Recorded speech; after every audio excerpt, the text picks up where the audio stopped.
विद्यार्थी मित्रांनो, मी पुन्हा एकदा घेऊन आलोय अर्थशास्त्राचा लेक्चर आणि या लेक्चर मध्ये आज आपला जो महत्त्वाचा भाग आहे तो म्हणजे कंझम्पशन फंक्शन, ज्याला उपभोग फलन म्हटलं जातं. बघा, आजच्या लेक्चर मध्ये आपल्याला महत्त्वाचं जो विश्लेषण करायचं आहे आणि त्या विश्लेषणाच्या संदर्भामध्ये आपल्याला उपभोग फलन हा जो शब्द आहे हा वारंवार आपल्याला अर्थशास्त्रामध्ये आपल्याला अभ्यासायला येतो. कुठे आपल्याला उपभोग प्रवृत्ती देखील आपल्याला अभ्यासाला मिळतं.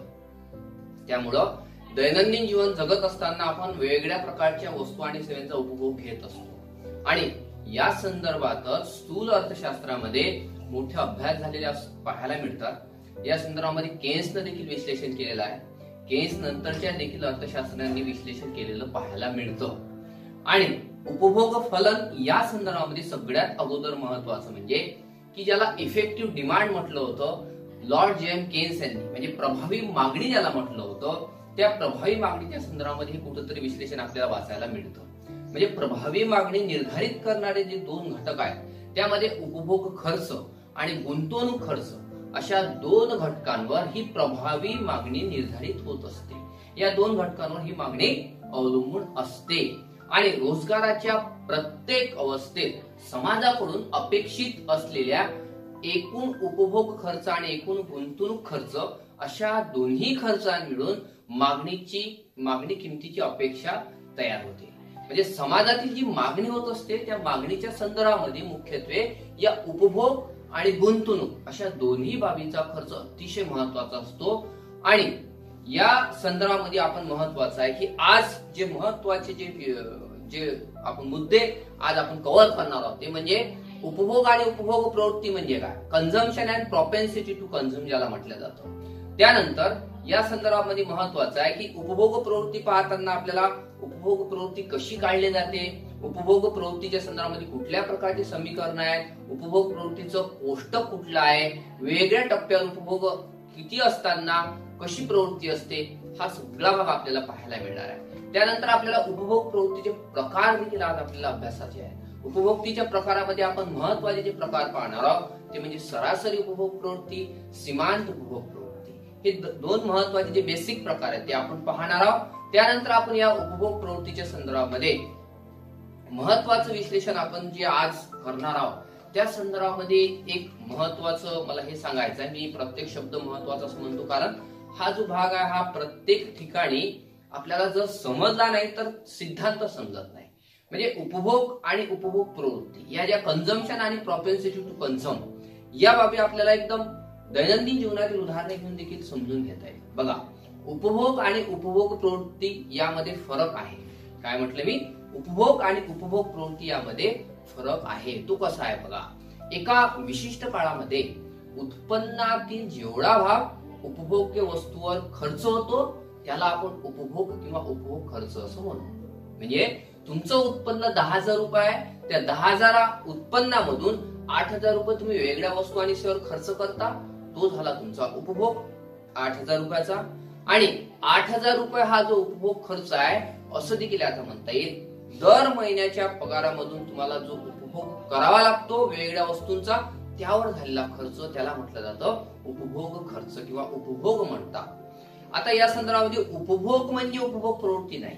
इथं आपल्याला क्लिअर करायचं आहे, उपभोग म्हणजे उपभोग प्रवृत्ती नाही आहे. तर आपल्याला उपभोग प्रवृत्तीच्या संदर्भामध्ये उपभोग प्रवृत्तीलाच उपभोग फलन देखील म्हटलं जाते. हे नेमकं कसं असते हे आपल्याला आज महत्वाचं पाहायचं आहे की उपभोग प्रवृत्ती काय, हे एक प्रमाण आहे, हे एक रेशो किंवा प्रमाण आहे, एक अनुपात आहे. उपभोग प्रवृत्ती एक प्रमाण आहे, अनुपात आहे. कशाचा अनुपात आहे, हा अनुपात आहे उत्पन्न आणि उपभोग या दोन बाबीचा. कशाचा अनुपात आहे, हा कशाचं प्रमाण आहे, हे प्रमाण आहे उपभोग आणि उत्पन्न यांचं प्रमाण आहे किंवा यांचं अनुपात आहे. उत्पन्न आणि उपभोग यांच्या संबंधाला उपभोग प्रवृत्ती म्हटल्या जाते. लक्षपूर्वक आहे का, उत्पन्न आणि उपभोग यांच्या संबंधाला उपभोग फलन म्हणतात. समजा 10,000 रुपये उत्पन्नातून 8,000 रुपये उपभोगावर खर्च झाले असं जर म्हटलं तर या ठिकाणी आपल्याला उपभोग प्रवृत्ती काढता येते. कशी काढता येते, आपण म्हटलं 10,000 रुपयाचं उत्पन्न आहे, या 10,000 रुपये उत्पन्नातून 8,000 रुपयाचा खर्च झाला तर या ठिकाणी उपभोग प्रवृत्ती कशी राहील, उपभोग प्रवृत्तीचं सूत्र आहे 8,000 रुपयाचा उपभोग भागीला 10,000 रुपयाचं उत्पन्न, यावरून 0.8 ही उपभोग प्रवृत्ती निघाली. म्हणजे उपभोग हा 8,000 रुपयाचा आहे, उपभोग प्रवृत्ती 8 आहे किंवा 0.8 आहे असं आपल्याला काढता येईल. अशा प्रकारे एकूण उपभोग खर्चाचे एकूण उत्पन्नाशी असलेले प्रमाण म्हणजे उपभोग प्रवृत्ती आहे, असं आपल्याला उपभोग प्रवृत्तीची छोटीशी व्याख्या करते. काय म्हटलं मी? एकूण उपभोगाचे एकूण उत्पन्नाशी असलेले प्रमाण म्हणजे उपभोग प्रवृत्ती आहे, अशी आपल्याला उपभोग प्रवृत्तीची व्याख्या करता येईल. ही जी संकल्पना आहे, ही संकल्पना आपल्याला मुख्यत्वे सूत्राद्वारे देखील मांडता येते. कसं सूत्र आहे बघा, एकूण उपभोग खर्च भागीला एकूण उत्पन्न म्हणजे consumption divided by income C upon Y. यामध्ये C काय आहे? हा एकूण उपभोग खर्च आहे. Y काय? एकूण उत्पन्न आहे. एकूण उत्पन्नात वाढ झाली असता एकूण उपभोगात देखील वाढ होते. काय म्हटलं मी? एकूण उत्पन्नात वाढ झाली असता एकूण उपभोगात देखील वाढ होते. तुमचा पगार वाढला तर तुमचा उपभोग देखील वाढते.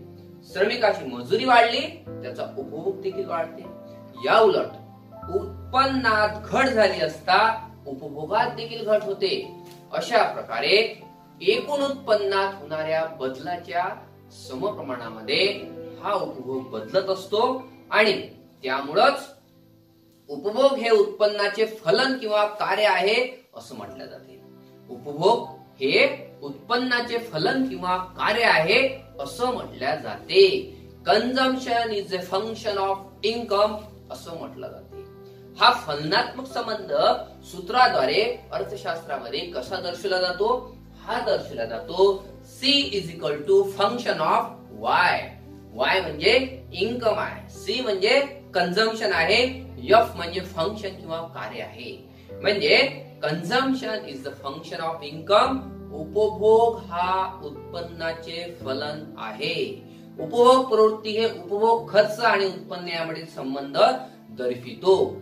उपभोग प्रवृत्तीच्या संदर्भामध्ये आपल्याला उपभोग प्रवृत्ती म्हणजे काय जर समजलं असेल तर आपल्याला वेगळ्या पातळीला उत्पन्नाच्या उपभोग कसा राहतो आणि उपभोग प्रवृत्ती कशी बदलती असते, बदलत जाते ते देखील समजेल. म्हणजे या संदर्भामध्ये आपल्याला या उपभोग प्रवृत्तीच्या कोष्टकाद्वारे देखील विश्लेषण करता येते. बघा, उत्पन्नाच्या वेगळ्या पातळ्यांकरता म्हणजे तुमचं इन्कम हे वेगळं असताना कशा प्रकारे तुम्ही उपभोग करता आणि त्या संदर्भामध्ये तुमची उपभोग प्रवृत्ती कशी बदलत असते ते देखील पाहायला मिळते. म्हणजे उत्पन्नाच्या वेगळ्या पातळ्यांकरता असणारा हा उपभोग खर्च वेगळा असतो. म्हणूनच उपभोग प्रवृत्ती कोष्टकाद्वारे उपभोग प्रवृत्तीची आपल्याला ही चांगल्या प्रकारे संकल्पना लक्षात येते किंवा समजते. बघा, या ठिकाणी आपण या कोष्टकामध्ये किंवा या सारणी किंवा टेबल मध्ये काय दर्शविलं आहे? उत्पन्न दर्शविलं आहे. कोटीमध्ये 100, 200, 300, 400 कोटी. उपभोग खर्च कोटी रुपयामध्ये दर्शविला आहे. स्थूल अर्थशास्त्रातली ही संकल्पना असल्यामुळं या ठिकाणी आपल्याला देश पातळीवरचा उपभोग आणि कदाचित उपभोग खर्च हा देखील आपल्याला इथं अभ्यासता येईल. त्यामुळे कोटीमध्ये आकडे जर आपण दर्शविले तर यामध्ये बघा, उत्पन्न कोटी रुपयामध्ये, उपभोग खर्च कोटी रुपयामध्ये, उपभोग प्रवृत्ती कशी निघते आणि शेकडा प्रमाण कसं असते हे देखील आपल्याला पाहायला मिळते. या ठिकाणी बघा, उत्पन्न 100 कोटी असताना उपभोग खर्च 90 कोटी रुपये आहे. या ठिकाणी उपभोग प्रवृत्ती काढण्याचं जे सूत्र आहे ते सूत्र म्हणजे कसं आहे? उत्पन्न आणि उपभोग याचं प्रमाण म्हणजे उपभोग प्रवृत्ती आपण पाहिलं. या ठिकाणी उपभोग भागीला उत्पन्न बरोबर उपभोग प्रवृत्ती असं आपण म्हटलेलं आहे. त्यामुळे उपभोग प्रवृत्ती इथं 90 कोटी रुपये सुरुवातीचा उपभोग आहे, 100 कोटी रुपयाचं उत्पन्न आहे. या ठिकाणी 0.9 किंवा 9 एवढं उत्पन्न, 9 एवढी उपभोग प्रवृत्ती निघालेली आहे. म्हणजे शेकडा प्रमाण जे आहे उपभोग आणि उत्पन्नाच्या संदर्भामध्ये तब्बल 90% आहे. 100तले 90 रुपये किंवा 100 कोटी मधले 90 कोटी रुपये हे उपभोगावर खर्च होतात असं आपल्याला पहिल्या टप्प्यामध्ये किंवा पहिल्या रो मध्ये किंवा पहिल्या पातळीमध्ये उत्पन्नाचे आपल्याला काढता येईल. नंतर जर उत्पन्न 200 कोटी रुपये झालं तर उपभोग खर्च देखील वाढला. उत्पन्न जसं वाढलं तसं उपभोग देखील वाढलं. मात्र उपभोगाच्या समप्रमाणामध्ये उत्पन्नाच्या समप्रमाणामध्ये उपभोग बदलत नाही, त्यापेक्षा कमी प्रमाणामध्ये बदलतो, याकडेच केन्स आपल्याला नेतो. तो केन्सच्या उपभोगाच्या मानसशास्त्राच्या नियमामध्ये आपण पाहणार आहोत. या ठिकाणी बघायचं आहे की वेगळ्या उत्पन्नाच्या पातळीला उपभोग कसा असतो. बघा, 200 कोटी उत्पन्नाला उपभोग खर्च आता 160 कोटी रुपये झाला. म्हणजे उपभोग प्रवृत्ती कशी निघाली, 160 कोटी रुपयाचा उपभोग भागीला 200 कोटी रुपयाचं उत्पन्न बरोबर 0.8 किंवा 0.8 एवढी काय निघाली, उपभोग प्रवृत्ती निघाली. म्हणजे उपभोग आणि उत्पन्नाच्या संदर्भामध्ये शेकडा प्रमाण हे 80% होतं. म्हणजे उत्पन्नातील 80% भाग हा उपभोगावर खर्च झालेला आहे असं आपल्याला इथं म्हणता येईल. त्यानंतर तिसऱ्या टप्प्यामध्ये 300 कोटी रुपयाचं उत्पन्न झालं. उपभोग खर्च हा 210 कोटी रुपयाचा झाला. त्यामुळे उपभोग प्रवृत्ती या ठिकाणी 0.7 अशी निघेल. म्हणजे 210 कोटी रुपयाचा उपभोग भागीला 300 कोटी रुपयाचं उत्पन्न. म्हणजे 100 70 रुपये हे उपभोगावर खर्च होत आहे. म्हणजे 70% उपभोग आहे असं आपल्याला म्हणता येईल साध्या शब्दात. चौथ्या टप्प्याला 400 कोटी रुपये उत्पन्नाला उपभोग प्रवृत्ती 0.6 आहे. कारण 240 चा उपभोग आहे आणि 400 कोटीचं उत्पन्न आहे. म्हणजे 240 भागीला 400 कोटीचं उत्पन्न बरोबर 0.6 असं 60% हे उपभोगाचं संदर्भामध्ये आपल्याला पाहायला मिळते की एकूण उत्पन्नामधून उपभोग हा 60% होतो. एकूण उपभोग खर्चाला एकूण उत्पन्नाने जर भागलं तर उपभोग प्रवृत्ती काढता येते असं आपल्याला इथं स्पष्ट होते या कोष्टकावरून. या ठिकाणी बघा, जसजशी उत्पन्नाची पातळी वाढत आहे, कोष्टकामध्ये जसजशी उत्पन्नाची पातळी वाढत आहे तसतसा उपभोग खर्च देखील वाढत आहे. परंतु उपभोग प्रवृत्ती मात्र घटताना दिसून येते. इथं लक्षात ठेवायचं काय, उत्पन्न वाढत आहे, उपभोग देखील वाढत आहे. मात्र उपभोग प्रवृत्ती जे तिसरा नंबरचा जो कॉलम आहे या ठिकाणी काय 0.9, 0.8, 0.7, 0.6 अशी काय होत आहे, ते क्रमशः घटत आहे, उत्तरोत्तर घटत आहे. याचं काय कारण आहे, कारण उत्पन्न पातळीत होणाऱ्या वाढीच्या मानाने उपभोगात होणाऱ्या वाढीचं प्रमाण कसं आहे, कमी आहे. ज्या प्रमाणात उत्पन्न वाढू राहिलं 100 200, 200 300, 300 400 म्हणजे 100 उत्पन्न वाढू राहिलं. मात्र उपभोग कसा आहे 90 160 म्हणजे या ठिकाणी 90 160 म्हणजे 90 70 कोटी रुपयाचा उपभोग वाढला. त्याच्यानंतर 160 वरून 200 म्हणजे या ठिकाणी आपल्याला पाहायला मिळते की 50 कोटीचा उपभोग वाढला. 160 वरून 210 झालं, तर 210 वरून 240 झालं, तर फक्त 210 वरून 240 झालं म्हणजे 30 कोटीचा उपभोग वाढला. उत्पन्न मात्र 100 वाढत आहे. त्यामुळं उपभोग प्रवृत्ती ही क्रमशः घटत जाताना आपल्याला पाहायला मिळते. उत्पन्नात वाढ होते म्हणून उपभोगात देखील वाढ होते, परंतु उत्पन्नात जास्त प्रमाणामध्ये वाढ होते त्या मानाने उपभोगात कमी वाढ होते अशी संकल्पना मित्रांनो आपल्याला सांगते. उपभोग घेण्याची केवळ इच्छा म्हणजे उपभोग नाही. अर्थशास्त्रामध्ये उपभोग घेण्याची तुमची इच्छा आहे, वेगवेगळ्या प्रकारच्या वस्तूंचा उपभोग घेण्याची इच्छा आहे, चित्रपट पाहण्याची इच्छा आहे, वस्तू खरेदी करण्याची इच्छा आहे, सगळं करण्याची इच्छा आहे. मात्र ही इच्छा म्हणजे उपभोग नाही आहे. विशिष्ट उत्पन्न असताना त्यापैकी प्रत्यक्षात उपभोग होणारा खर्च किती आहे, त्या इच्छेचं रूपांतर कष्ट मागणीमध्ये तुमचं परचेसिंग पॉवर मध्ये होईल. तुमच्याकडे उत्पन्न असेल तर तुमची इच्छा पूर्ण होईल असं आपल्याला इथं निष्कर्ष काढता येईल. विशिष्ट उत्पन्न असताना त्यापैकी प्रत्यक्षात उपभोगावर होणारा खर्च किंवा खर्च केल्या जाण्याची अपेक्षा म्हणजे उपभोग खर्च आहे. तुमची किती खर्च करण्याची अपेक्षा आहे तुमच्या जो उत्पन्न असताना, अशी ही संकल्पना सांगते. त्यानंतर आपल्याला पुढच्या टप्प्यात पाहायचा आहे उपभोग प्रवृत्तीचे प्रकार. हे महत्वाचे 2 प्रकार आपण इथं आज फक्त पाहणार आहोत. यामध्ये सरासरी उपभोग प्रवृत्ती आणि सीमांत उपभोग प्रवृत्ती. सरासरी उपभोग प्रवृत्तीपासून आपण सुरुवात करू. एव्हरेज प्रोपेन्सिटी टू कंझ्युम, ज्याला एपीसी म्हटलं जातं, average propensity to consume. What is mean by average propensity to consume? एका विशिष्ट काळात किंवा कालावधीत एकूण उपभोग खर्चाचे एकूण उत्पन्नाशी असलेले प्रमाण म्हणजे सरासरी उपभोग प्रवृत्ती आहे. काय म्हटलं मी? एका विशिष्ट कालावधीमध्ये एकूण उपभोग खर्चाचे एकूण उत्पन्नाशी असलेले प्रमाण म्हणजे सरासरी उपभोग प्रवृत्ती आहे. एकूण उपभोग खर्च भागीला एकूण उत्पन्न बरोबर सरासरी उपभोग प्रवृत्ती. एव्हरेज प्रोपेन्सिटी टू कन्झ्युम म्हणजे APC is equal to C upon Y. एका विशिष्ट वेळी उदाहरणार्थ देशाचं उत्पन्न राष्ट्रीय उत्पन्न 10,000 कोटी रुपये असून एकूण उपभोग खर्च 8,000 कोटी आहे, तर देशामधली सरासरी उपभोग प्रवृत्ती 0.8 आहे. 8,000 कोटीचा उपभोग भागीला 10,000 कोटीचं उत्पन्न असं आपल्याला या ठिकाणी सरासरी उपभोग प्रवृत्तीच्या संदर्भामध्ये काढता येईल. या ठिकाणी महत्वाचं आहे की सरासरी उपभोग प्रवृत्तीचं नेमकं काय महत्व असते. महत्व कसं असते बघा. सरासरी उपभोग प्रवृत्ती एपीसी वरून सरासरी बचत प्रवृत्तीची देखील कल्पना काढता येते. म्हणजे उत्पन्नाची विभागणी दोन भागामध्ये होत असते. Income is equal to consumption plus saving ज्याला म्हटलं जाते. म्हणजे एकूण उत्पन्न बरोबर एकूण उपभोग प्लस एकूण बचत किंवा अधिक एकूण बचत असं म्हणता येईल. म्हणजे उत्पन्न हे कसं असते दोन भागामध्ये डिस्ट्रीब्यूट होत असते. त्यामुळे आपल्याला सरासरी उपभोग प्रवृत्ती जर आपल्याला माहित पडली तर देशामधला नकळतच बचत माहित पडते. त्यानंतर दुसरं या सरासरी उपभोग प्रवृत्तीचं महत्व म्हणजे की उपभोग्य वस्तूंसाठी समाजाची मागणी किती आहे याची कल्पना सरासरी उपभोग प्रवृत्तीवरून येते.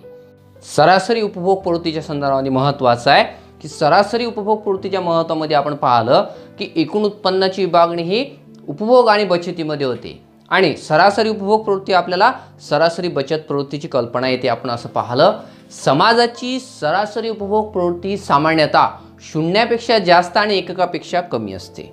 शून्यापेक्षा जास्त आणि एकापेक्षा सरासरी प्रवृत्ती असते असं म्हणण्याचं कारण म्हणजे की उत्पन्न हे दोन भागामध्ये डिव्हाइड होत असते. त्यामुळं सरासरी उपभोग नेहमी शून्यापेक्षा जास्त असते, एकापेक्षा कमी असते. काही ना काही भाग लोक उपभोगावर खर्च करतात, काही ना काही भाग हा बचतीमध्ये जातो. त्यानंतर आपल्याला पाहायचं आहे सीमांत उपभोग प्रवृत्ती म्हणजे काय. बघा मार्जिनल प्रोपेन्सिटी टू कन्झ्युम असं सीमांत उपभोग प्रवृत्तीला म्हटलं जातं. आता आपल्याला सरासरी उपभोग प्रवृत्तीतून लक्षात आलं होतं की उत्पन्नाचं आणि उपभोगाचं हे प्रमाण आहे एकूण उपभोग आणि उत्पन्नाचं.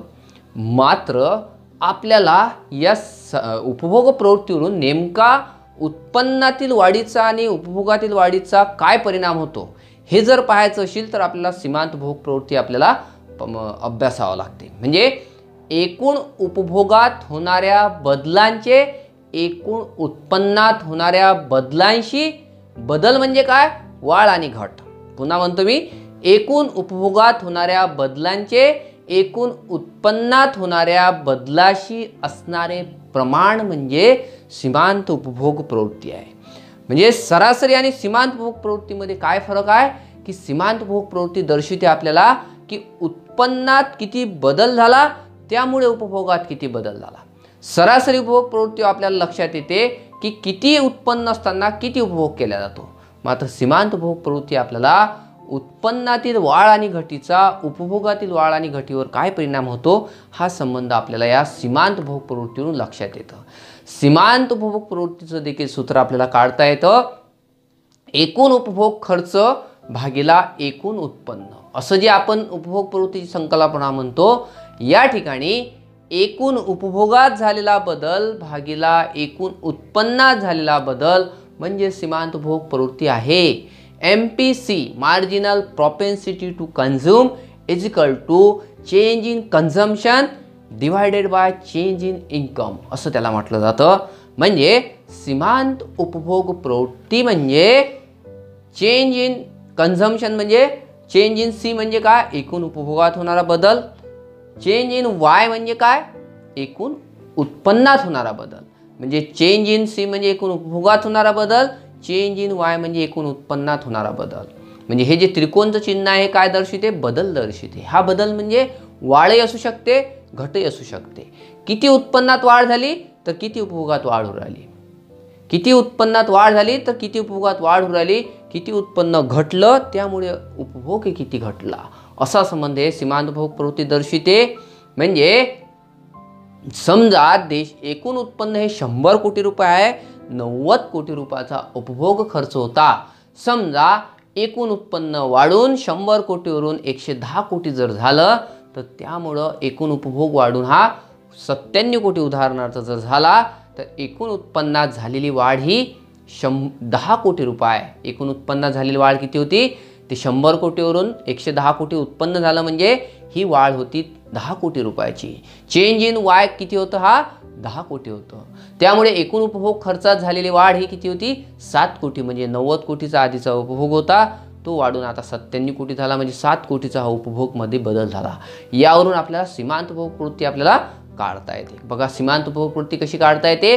सीमांत उपभोग प्रवृत्तीचं काय सूत्र आहे? Change in C upon change in Y. उपभोगात झालेला बदल भागिला उत्पन्नात झालेला बदल. आता या ठिकाणी आपण उदाहरणात आकडे टाकू. उत्पन्नात झाला होता 10 कोटीचा बदल, 100 कोटीवरून 110 कोटी उत्पन्न झालं, आणि उपभोग जो 90 कोटी होता तो झाला 97 कोटी, म्हणजे 7 कोटी झाला. बदलाचेच आकडे सीमांत उपभोग प्रवृत्तीमध्ये घेतले जातात. बदल 10 कोटीचा होता, उत्पन्नात 10 कोटी बदल, 7 कोटीचा उपभोग होता, यावरून 0.7 इतकी सीमांत उपभोग प्रवृत्ती निघाली. म्हणजे सीमांत उपभोग प्रवृत्ती कशी आहे?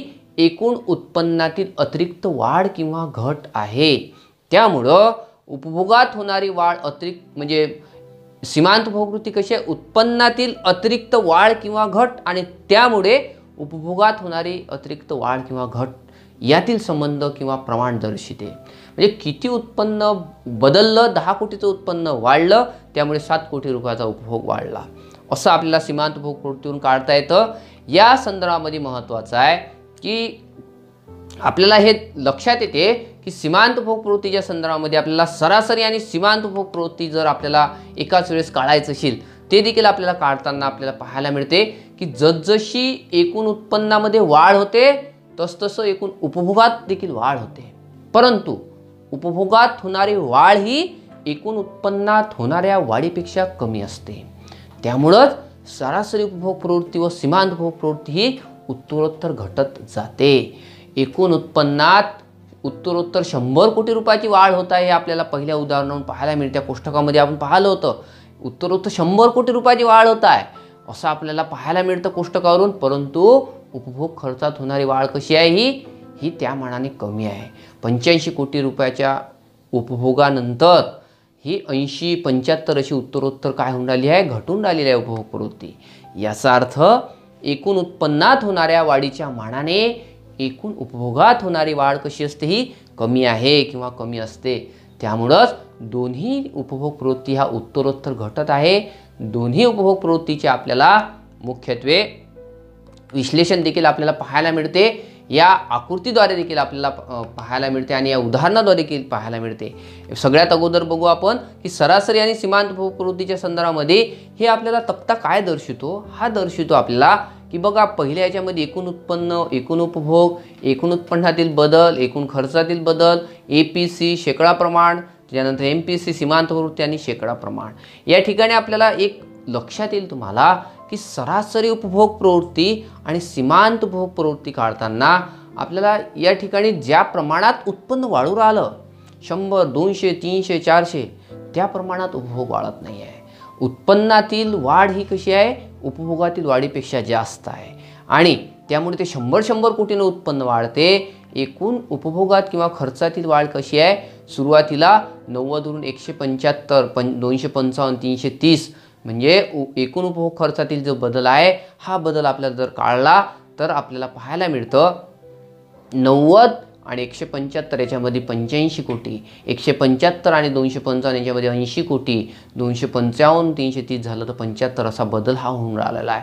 त्या मानाने उत्पन्नात जास्त बदल होऊन राहिलेला आहे. म्हणजे उत्पन्नात जास्त वाढ होऊन राहिलेली आहे, उपभोगात त्या मानाने कमी वाढ होऊन राहिली आहे. सीमांत सरासरी उपभोग प्रवृत्ती 90/100 सुरुवातीला 0.9, त्याच्यानंतर 175/200 0.8, 75, 255/300 0.85, 330/400 0.825. कशी काढली आपण सरासरी उपभोग प्रवृत्ती? सरासरी उपभोग प्रवृत्ती म्हणजे एकूण उपभोग आणि एकूण उत्पन्न असं आपण प्रमाण पाहिलं. मात्र सीमांत उपभोग प्रवृत्तीमध्ये बदलाचे आकडे लक्षात घेतले जातात. बदल म्हणजे बघा कसा की पहिल्या ठिकाणी आपल्याला 85/100 म्हणजे 85 उपभोगातील बदल होता, 100 हा उत्पन्नातील बदल, त्यामुळे 0.85 ही सीमांत उपभोग प्रवृत्ती निघाली. दुसऱ्या टप्प्यामध्ये 80 कोटीचा उपभोगात बदल झाला, मात्र उत्पन्न तेवढंच आहे, सारख्याच प्रमाणात वाढू राहिलेलं आहे. त्यामुळे 80/100 0.8 एवढी सीमांत उपभोग प्रवृत्ती निघाली. 75 भागिले 100 म्हणजे या ठिकाणी 100 कोटीचं उत्पन्न शेवटच्या टप्प्यात वाढलं, उपभोग मात्र हा 75नंच बदलला. 75 कसा बदलला? 255 वरून तो 330 झाला होता. त्यामुळे या ठिकाणी सीमांत उपभोगपूर्ती 0.75 एवढी निघाली. अशा प्रकारे मित्रांनो आपल्याला सरासरी आणि सीमांत उपभोगपूर्तीचं कोष्टकाद्वारे विश्लेषण पाहता येतं. त्यानंतर आपल्याला आकृतीद्वारे देखील हे विश्लेषण दोन्ही सरासरी आणि सीमांत उपभोगपूर्तीचं पाहता येते. बघा आकृतीच्या पहिल्या भागामध्ये काय पाहायला मिळतं की या ठिकाणी हा टू T1 जो काढलेला आहे आपण, खाली एकूण उत्पन्न आणि ऊर्ध्व अक्षावर उभ्या अक्षावर आपण OY अक्षर एकूण उपभोग खर्च दर्शविला आहे.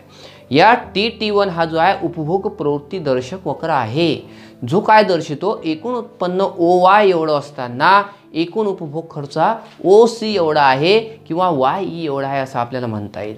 यावरून सरासरी उपभोग प्रवृत्ती आपल्याला काढता येतं. OC/OY. OC काय म्हटलं आपण? उपभोग भागिला उत्पन्न म्हणजे सरासरी उपभोग प्रवृत्ती. OC/OY म्हणजे सरासरी उपभोग प्रवृत्ती असं देखील म्हणता येईल आपल्याला. त्यानंतर YE/OY असं देखील म्हणता येईल. म्हणजे या ठिकाणी आपल्याला सरासरी उपभोग प्रवृत्तीची संकल्पना पहिल्या भागामध्ये, आकृतीच्या पहिल्या भागामध्ये लक्षात येते. आकृतीच्या दुसऱ्या भागामध्ये आपल्याला सीमांत उपभोग प्रवृत्ती चांगल्या प्रकारे काढता येईल. बघा या दुसऱ्या भागामध्ये आपल्याला पुन्हा आपल्याला एकूण उत्पन्न खाली दर्शविलं आहे, आपल्याला अक्ष अक्षावर दर्शविला आहे, उभ्या अक्षावर आपण एकूण उपभोग खर्च दर्शविला आहे. या ठिकाणी OY हे सुरुवातीचं उत्पन्न आहे, OY एवढं सुरुवातीचं उत्पन्न आहे. या ठिकाणी या उत्पन्नाला OC एवढा उपभोग खर्च आहे. उत्पन्नाची पातळी जर ही वाढली, किती झाली समजो, ही Y वरून Y1 झालं, तुमचं उत्पन्न जर वाढलं, पगार जर वाढला तर काय होईल? उत्पन्नात वाढ झाल्यामुळे उपभोगात देखील वाढ होईल आणि त्यामुळं उत्पन्न हे C वर न राहता आता अजून वाढून C1 वर जाते. म्हणजे Y1 एवढ्या उत्पन्नातील वाढीमुळे C1 एवढं उपभोगात वाढ झालेली आहे असं आपल्याला म्हणता येईल. मात्र या ठिकाणी तुम्हाला हे अंतर लक्षात येते की Y आणि Y1 याच्यामधलं अंतर हे कसं आहे? जास्त आहे C आणि C1 या अंतरापेक्षा. असं का बरं आहे? कारण उत्पन्नात 100 वाढ झालेली आहे, उपभोगात त्या मानानं वाढ झालेली नाही.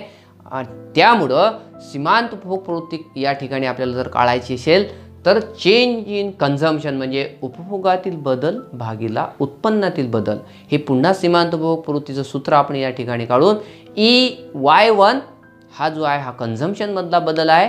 काय म्हटलं मी? EY1 म्हणजे या ठिकाणी जो बदल हा झालेला आहे, म्हणजे हा जो कन्झम्पशन मधला जो बदल झालेला आहे, म्हणजे हा वरचा C1 असं आपण त्याला म्हणू, किंवा NE1 हा म्हणा किंवा हा म्हणा, NE1 म्हणा किंवा C1 म्हणा, हा उपभोगातील बदल आहे. तो बदल आणि भागिला उत्पन्नातील म्हणजे Y आणि Y1 याच्यामधला बदल, यावरून आपल्याला सीमांत उपभोग प्रवृत्ती काढता येते. बघा या ठिकाणी आपल्याला सीमांत उपभोग प्रवृत्तीची वैशिष्ट्य देखील आपल्याला महत्त्वाचे आहेत, ते देखील आपण थोडक्यात बघू. त्यानंतर याचे महत्त्व बघू आणि आजचं लेक्चर आपण इथं संपवू.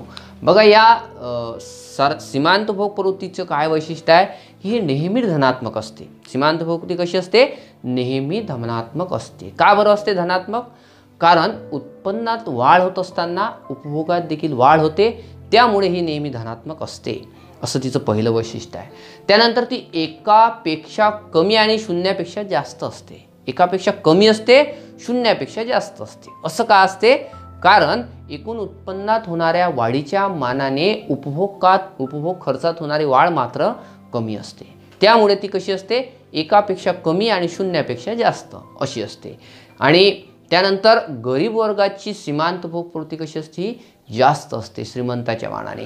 कारण श्रीमंत वर्गाच्या बहुतांश गरजा पूर्ण झालेल्या असतात, त्यामुळे उत्पन्नातील वाढीतील फार थोडा भाग ते खर्च करत असतात उपभोगात. मात्र गरिबांचं तसं नसते. गरीब काय करतात? हा आपल्या उत्पन्नापैकी बराचसा भाग उपभोगावर खर्च करत असतात, त्यामुळे त्यांची उपभोग प्रवृत्ती नेहमी जास्त असते गरिबांची आणि श्रीमंताची कमी असते. त्यानंतर या सीमांत उपभोग प्रवृत्तीचं काय महत्त्व आहे? सीमांत उपभोग प्रवृत्तीचं महत्त्व म्हणजे की उपभोगाच्या नियमाचं नियम जो आहे, जो आपण नेक्स्ट लेक्चरमध्ये पाहणार आहोत, त्या नियमाचं सामान्यतः या सीमांत उपभोग प्रवृत्तीच्या आधारे विश्लेषण स्केन्स यांनी केलं. त्यानंतर अर्थव्यवस्थेचं संतुलन हे अपूर्ण रोजगार पातळीला का असतं? साधी सोपी संकल्पना ही आहे, अतिशय महत्त्वाची आहे, गंमत नाही, देशाचं विश्लेषण करण्यासाठी कामात पडते. अर्थव्यवस्थेचं संतुलन अपूर्ण रोजगार पातळीला का होतं याची कल्पना ह्या सीमांत उपभोग प्रवृत्तीवर होते. कारण सगळ्याच्या सगळं लोक उपभोगावर खर्च करत आहे. जो JBC म्हणत होता demand is equal to supply, याचं खंडन या संकल्पनेनं केलेलं पाहायला मिळतं. सगळं उपभोग लोक करत नाही, उत्पन्नातील सगळा भाग काही ना काही वाचून ठेवतो, ही संकल्पना आपल्याला या उपभोग प्रवृत्तीने दिली. औद्योगिकदृष्ट्या जे विकसित देश असतात त्यांची अर्थव्यवस्था तुलनात्मकदृष्ट्या स्थिर का असतं याची कल्पना देखील आपल्याला पाहायला मिळतं. स्थिर का असतं याचे देखील म्हणजे औद्योगिकदृष्ट्या संपन्न असणारे जे देश असतात अमेरिकेसारखे, ब्रिटनसारखे, यांची जी अर्थव्यवस्था स्टेबल असते, कारण ह्या सगळ्या बाबींवर त्यांचं कंट्रोल असते. सीमांत उपभोग प्रवृत्तीवरून सीमांत बचत प्रवृत्तीची देखील कल्पना आपल्याला येते. म्हणजे राष्ट्रीय उत्पन्नात जी वाढ किंवा घट होते त्याची विभागणी उपभोग आणि बचत यामध्ये कशा प्रकारे होईल याची कल्पना सीमांत उपभोग प्रवृत्तीवरून येत असल्यामुळे ही संकल्पना अतिशय महत्त्वाची आहे. देशामधलं उपभोग समजला तर बचत समजते, त्यामुळे ही संकल्पना अतिशय महत्त्वाची ठरली आपल्या या अर्थशास्त्रामध्ये. अशा प्रकारे मित्रांनो आपल्याला आज जे महत्त्वाचं जे विश्लेषण आहे या सीमांत उपभोग प्रवृत्तीच्या संदर्भामध्ये आपल्याला पाहायला मिळतात. शेवटच्यामध्ये जाता मध्ये आपल्या या दोन्हीमधला संबंध जो आहे जर आपण हा थोडक्यात पाहिला तर लक्षात येईल की उत्पन्नात वाढ होत असताना सीमांत उपभोग प्रवृत्ती ज्याला MPC म्हटलं जातं आणि सरासरी उपभोग प्रवृत्ती दोन्ही कशा असतात, ह्या घटत असतात. आपण पाहिलं कोष्टकामध्ये की उत्पन्न वाढ होत असताना सीमांत उपभोग प्रवृत्ती देखील आणि सरासरी उपभोग प्रवृत्ती हे देखील कसे असतात, घटत असतात. वाढ होत असताना मात्र ते घटत्या प्रकारे वाढ होते. दोन्ही प्रकारच्या प्रवृत्ती घटत असताना मात्र सीमांत उपभोग प्रवृत्ती सरासरी उपभोग प्रवृत्तीपेक्षा अधिक वेगाने घटत असते. हे देखील महत्त्वाचं आहे याच्यामधला संबंध की सरासरी उपभोग प्रवृत्तीपेक्षा सीमांत उपभोग प्रवृत्ती आपल्याला तक्त्यावरून लक्षात येईल की अधिक वेगाने घटते. उत्पन्नात घट होत असताना सीमांत उपभोग प्रवृत्ती आणि सरासरी उपभोग प्रवृत्ती दोघांमध्ये वाढ होते. उत्पन्नामध्ये जर घट होत असेल तर दोघांमध्ये काय होते, वाढ मात्र होते. मात्र उत्पन्नात वाढ होत असताना दोघांमध्ये घट होताना पाहायला मिळते. असं देखील पाहायला मिळते उपभोग प्रवृत्तीच्या या सरासरी आणि सीमांत उपभोग प्रवृत्तीच्या संदर्भामध्ये. जेव्हा सीमांत उपभोग प्रवृत्ती स्थिर असेल तेव्हा सरासरी उपभोग प्रवृत्ती सुद्धा स्थिर असलेली पाहायला मिळते. त्यानंतर उपभोग प्रवृत्ती दर्शक जो वक्र आहे किंवा ज्याला उपभोग फलन वक्र म्हटले जाते, जेव्हा हा प्रारंभ होतो म्हणजे जसा वर जातो तो तसा सरळ रेषेच्या आकारात जर आला असेल तर सरासरी उपभोग प्रवृत्ती स्थिर आहे असं देखील म्हटलं जाते. या ठिकाणी केन्सनं असं म्हटलं होतं की उपभोग प्रवृत्ती ही उत्पन्नाचे स्थिर फलन आहे. दीर्घकाळामध्ये सीमांत उपभोग प्रवृत्ती विचारात घेतल्यानंतर असं दिसून येते की आर्थिकदृष्ट्या विकसित असलेल्या देशात सीमांत उपभोग प्रवृत्ती घटण्याचीच प्रवृत्ती प्रामुख्याने पाहायला मिळते. म्हणजे आर्थिकदृष्ट्या जे डेव्हलप कंट्री आहे त्या डेव्हलप कंट्रीमध्ये सीमांत उपभोग प्रवृत्ती घटण्याचीच प्रवृत्ती पाहायला मिळते. मिल्टन फ्राइडमन यांनी म्हटलेलं आहे, मिल्टन फ्राइडमनच्या मतानुसार कायम उपभोग आणि कायम उत्पन्न यात नेहमी प्रमाणशीर संबंध पाहायला मिळतो. याचा अर्थ सरासरी उपभोग प्रवृत्ती आणि सीमांत उपभोग प्रवृत्ती या समान असतात असं दोघांचं वेगळं मत आहे. उत्पन्न आणि उपभोग यांच्यातील बदलांचं प्रमाणशीर संबंध असतं असं ड्युसेनबेरीने देखील आपल्याला त्यांच्या पुस्तकामध्ये पाहायला मिळतं. म्हणजे दोघांमधला जो प्रमाणशीर संबंध आहे असं ड्युसेनबेरी म्हणतात. मिल्टन फ्राइडमन म्हणतात की कायम उपभोग आणि कायम उत्पन्न यांच्यामध्ये असा प्रमाणशीर म्हणजे दोघांमध्ये काही ना काही घनिष्ठ संबंध आहे असं पाहायला मिळतं या सगळ्या अर्थशास्त्रांच्या विचारावरून. अशा प्रकारे मित्रांनो आपण आज उपभोग फलन किंवा उपभोग प्रवृत्ती ही संकल्पना आली. नेक्स्ट लेक्चरमध्ये आपण जो प्रसिद्ध नियम आहे केन्सचा उपभोगाचा मानसशास्त्रीय नियम हा नियम पाहणार आहोत. या ठिकाणी आपण आजचं लेक्चर संपत आहोत. इकोस्टार या चॅनलला अद्यापपर्यंत जर तुम्ही सबस्क्राईब केलं नसेल तर तुम्ही सगळ्यात आधी सबस्क्राईब करा की जेणेकरून अर्थशास्त्रातले सगळे लेक्चर तुम्हाला पाहायला मिळतात. धन्यवाद.